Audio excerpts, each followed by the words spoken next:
Welcome to the video lecture of the metrology and measurement subject, the code of ME3592 for the Department of Mechanical Engineering students, third year, 5th semester, regulation 2021. Myself, SATHISH Assistant Professor, Department of Mechanical Engineering. In this video lecture, we are going to see about what is linear measurement and angular measurement. In module 1, we're going to see what are the linear measuring instrument were used.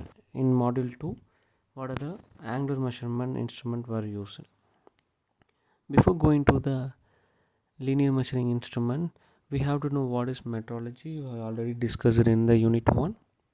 It's a science of pure measurement. The linear measuring instrument like the Vernier caliper and micrometer, these two instruments like the Vernier caliper and micrometer are most widely used linear measuring instrument in the machine shop and then tool room. In every industry, we can see these two tools. Okay, it's the most widely used tools. And then we're going to see the what is the interval measurement like the slip gauges and what are the classifications and interferometer and optical flats and limit gauges, comparators like the mechanical, pneumatic and electrical and its application. And in model 2 we're going to see about the what is angular measurements like sine bar and bevel protector.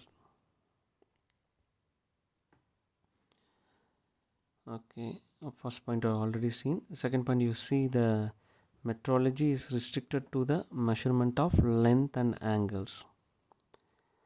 Then the linear measurement, the measuring instrument that are designed either for line measurements or for end measurements in order to measure the distance between the two surfaces using the instrument like the steel rule, the Vernier caliper. Here you see, if you want to know the distance between the two surfaces, we will use these type of tools like the steel rule and Vernier calipers. And the user for measuring the length and diameters and height and thickness. Angular, that includes the measurement of the angle. Okay, next topic will be the measurement. The measurement systems are mainly used in industry for the quality control. The measurement system, if you want to become the quality engineer, you have to know what are the tools they were using. It may be the linear, it may be the angular. The linear instrument have to be designed to meet the demand of accuracy and precision. Okay, without accuracy and precision, we cannot make the product with quality. That's why with having the accuracy and precision, the linear instrument, the measuring instrument will have to be there. You have to design. Next, dimensions. It's a common instrument that measurement length, width, height of an object. For example, if I'm giving the cylinder and I'm asking, tell me the dimensions, and you will think, okay, what are the dimensions in the cylinder? You having the height of the cylinder, you can tell the length of the cylinder, dia, outer dia, and then inner dia, and then thickness of the cylinder, like that you can tell. These are the dimensions we are going to measure in the cylinder. The dimensions of the measuring instrument are classified as follows. Low resolution device, up the dimension up to 0.25 mm you can measure. The medium resolution like 0.0 up to 0.0025 mm we can measure. The high resolution device like it will be the less than 1 micron. The 1 micron will be the 0.001. That's a 1 micron. Okay, these are the classification of the measuring instrument. You can see the what is the low resolution device. Okay, I came for the low resolution device. This is nothing but it's a steel rule.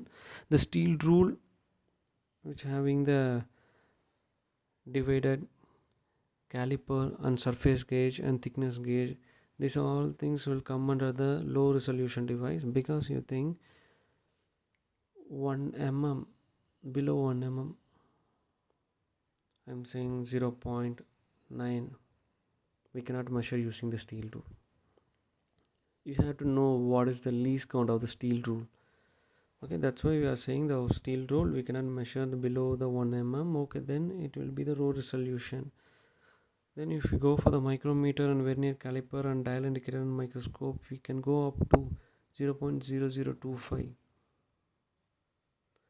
In the high resolution, we having the gauge blocks. Okay, they were used for measuring. It's a measuring instrument.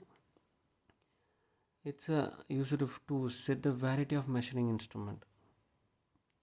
It's a gauge block sets precise angle for the sign blocks and are used to set the snap gauges.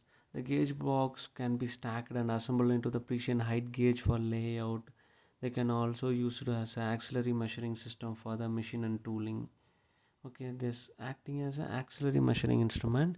If you want to check whether the vernier caliper having the error means, you have to check by using the gauge blocks only. Then we will see about the comparators on next modules. Then we will go for the flat, that optical flats.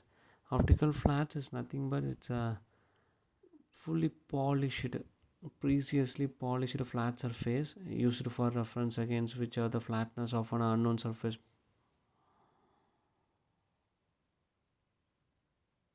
Then we will go for the interferometer and then comparator. Vernier caliper. We're going to discuss about the components of the vernier caliper. One is main scale, another one is vernier scale, fixed jaw, and then movable jaw. And then what types of the vernier caliper will be the A type, B type, and then C type. Vernier caliper, you can see the main scale. The main scale which is fixed with the movable jaw. Sorry, non-movable jaw. The vernier scale will be the movable jaw. You can see the right, that's a fixed jaw. It's attached to the main scale, and then vernier scale which is attached to the movable jaw. We can move the jaws to the left and right side. At the end we can see the stem. For measuring the depth we are using the stem. This is a A type vernier caliper. You can see the bottom jaw. By using the bottom jaw we can measure the outer diameter. The upper jaw we can measure the inner diameter. Students, we can see the type B vernier caliper C on next class. Thank you so much.